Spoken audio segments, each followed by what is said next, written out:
everybody, and welcome to A Case of the Jills. Well, welcome to a sick version of A Case of the Jills. I'm doing an SOS video for two reasons today. First, so you don't have to hear my annoying voice for very long.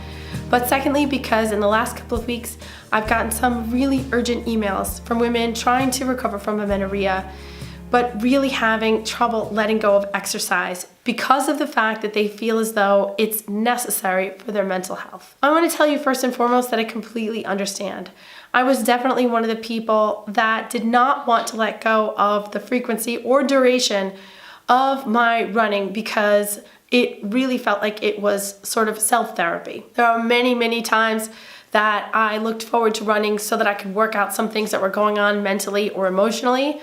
And thinking about reducing that time was not comfortable for me. I felt like the only thing that was going to give me that mental boost was the running. And I can totally understand why women feel that letting go of that is going to not give them the opportunity to process things appropriately, not going to give them the opportunity to be who they want to be their best selves. There's a couple of things about this that we need to break down. First of all, and this is awesome, the person who says this is a person who is admitting that they need time and space and the opportunity to address some mental and emotional components of their well-being. This is really great. What we need to do is allow for this to be true, admit it to ourselves, and show ourselves some compassion.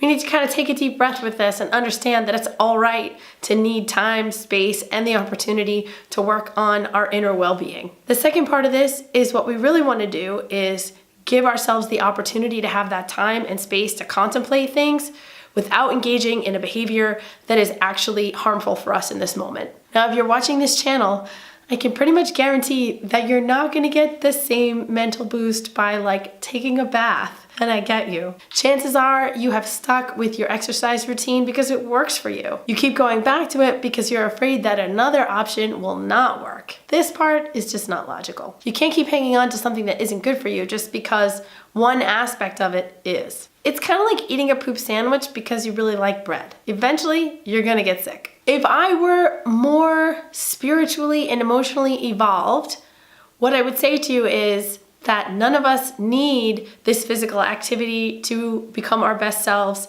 because we have everything we need on the inside of us already, and all we have to do is tap into that inner light to become our best selves.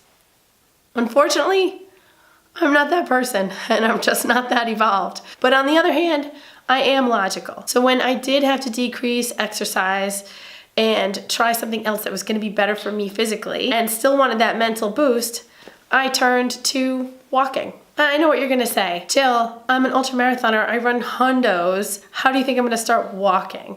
Jill, I was on stage in a bikini with 8% body fat in front of 300 people. How do you think I'm gonna be a walker? Like old ladies walk. I get you on all of that. I also get the fact that there's certain aspects tied into your exercise that you don't wanna let go of, that you don't wanna admit. One of them is the sort of inadvertent oopsie calorie burn that's still happening because you're still engaging in that exercise. And that's compelling. Most people are really okay with increasing calories if they can still be burning calories. There's also aspects related to the duration and frequency of that exercise. Some people really look forward to 5 or 6 days a week of being able to kind of get away and do their own thing.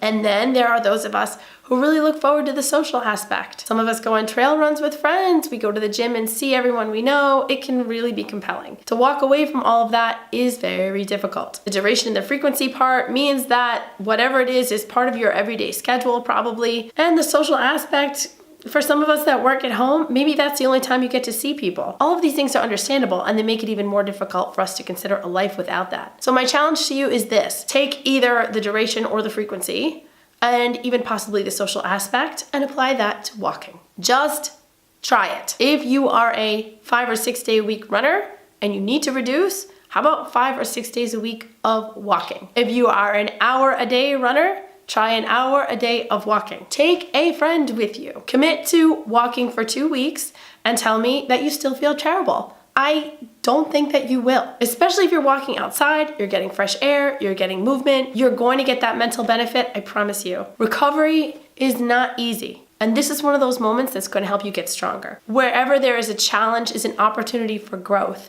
It's an opportunity for you to prove to yourself that you are resilient. Resilient people are the ones that can get through anything They are the ones that learn to rely on themselves in the time of struggle. Oh wow, that did sound evolved. Before we all become Buddha, let's just try becoming walkers. And look, hey, I know it's not always easy. I know that the weather isn't always great outside. You might hate walking on a treadmill. You might not be able to enlist friends to walk with you. I get that.